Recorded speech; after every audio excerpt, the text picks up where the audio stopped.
Hello. Been a while because I've been away, tried to not watch the news as much as normal and have a little rest from ranting on here. As ever, when you come back from holidays, you get a little bit of the holiday blues. But I do feel like British people get more than just holiday blues because of where we live right now. And being abroad, we went to Portugal. When you're reading some of the news that I flick through, you can see why people don't quite understand what's going on in the UK or don't quite believe it, because it seems so ridiculous. Every story is so ridiculous, and yet when you live in Britain, you know these stories are true, unfortunately. And I kind of felt like it came to me that, I don't know if you know the game or the program Squid Game on Netflix, but the UK feels like one major big Squid Game, where every day you're taken into a room and there's some major mental, emotional or financial challenge, and you've got to jump through all these hoops to get to the end to survive each day. That's what it feels like.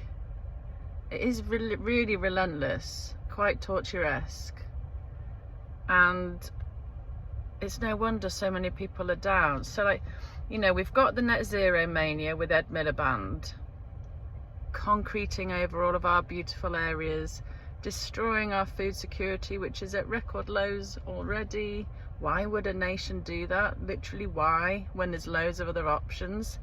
No big solar panels that I see in Portugal, really sunny place. A few on roofs, which makes a lot of sense. None on fields. We've got taxes going through the roof, record highs, crime, record highs. We're now like the rape capital of the world, I think, and phone theft, yay, go Britain. The boats of unknown, documented young men arriving every day that we then get to pay for. Brilliant. Give them a better standard of living than the mass majority of people in the UK. Brilliant. We've got highest energy costs in the world. Yay. Thanks again, Ed Miliband. Those subsidies are going really well.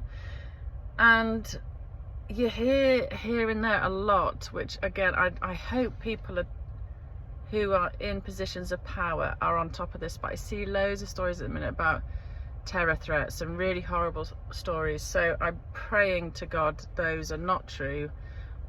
And in general, I just hope the security forces are on their game here in the UK, because I know before the boats we had like 40,000 terrorists on a watch list. So they have got their work cut out. They are busy people, and I hope they're doing their job well, because every other MP I hear from, whether it's the homeless minister who is then doing dodgy deals with the houses she rented out that Labour are trying to make illegal, so she's now resigned. You've had others, who are the others? Other MPs that have been found of doing dodgy stuff that have resigned. And I heard a guy talking today who obviously had no idea what he was talking about, and similarly the Deputy Crime Commissioner, I think, to Sadiq Khan, she was being grilled. Again, knew nothing. It is really disconcerting how little the people in power right now seem to know. So there's all these things going on for the UK, and it's like, when I go back to the mind game thing, it's like you're taken into a room and you're told one thing over and over again, but at the same time you're shown a video showing you the opposite is true, but you've still got to listen to the people say, no, this is actually what's happening. But you're like, I can see this is... That's how it's like mind games every day in the UK, whilst we see our standard of living and our country being eroded at a rapid rate.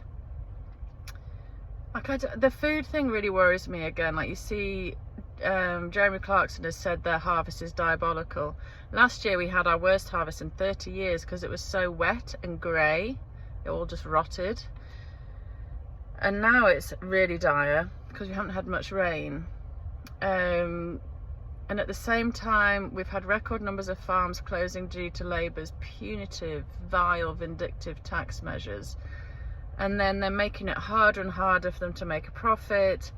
And then on the little bit of arable land we have left, they're now destroying it with solar panels. Doesn't make a lot of sense, does it? And Labour are like, oh, well, our food policy will to be buying food from abroad. Oh, brilliant. Who from?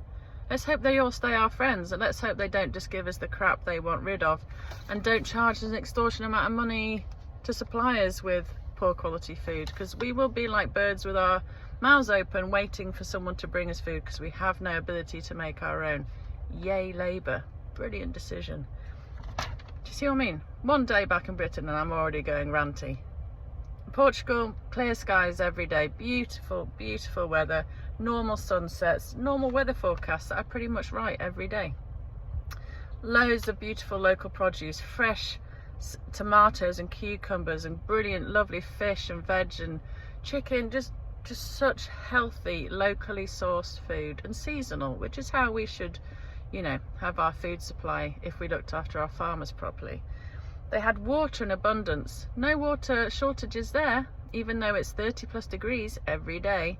Yet little old Blighty, with not hot temperatures, surrounded by water because it's an island, generally gets plenty of rain. We have hosepipe bans because Portugal have lots of desalination plants. Clever. We do have one apparently, but Labour are not allowing it to work right now. I can't remember why, but answers on a postcard. In Portugal, everyone was happy. The people were really proud of their country, really patriotic. Everyone was basically Portuguese, spoke Portuguese. There was Portuguese flags. Didn't see any rainbow flags. Portuguese music. Cost of living's not high. And again, people were happy. You didn't even have to have a lot of money because you were surrounded by beauty, beautiful golf courses, greenery, like flowers in community pots, trees everywhere, everything was lush, or you have a sea nearby too. You know, people have the ability to spend a lot of time outside, which we all know is really good for you, and in nature, which is really good for you. But we have Labour wanting to make the UK an island of grey and metal. You see, it's really easy to be quite happy in different countries. It used to be really easy to be happy in this country. We were once one of the happiest, strongest mentality, thickest skinned, the country known for our sense of humour.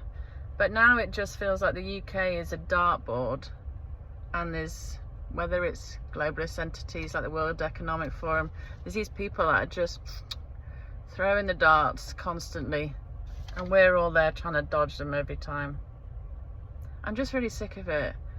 Why is it other countries are allowed to flourish? Like, I was talking to people in Portugal, they aren't doing loads of crazy net zero. They're not seeing their bills rocket. They're not having boats. They're not seeing crazy crime.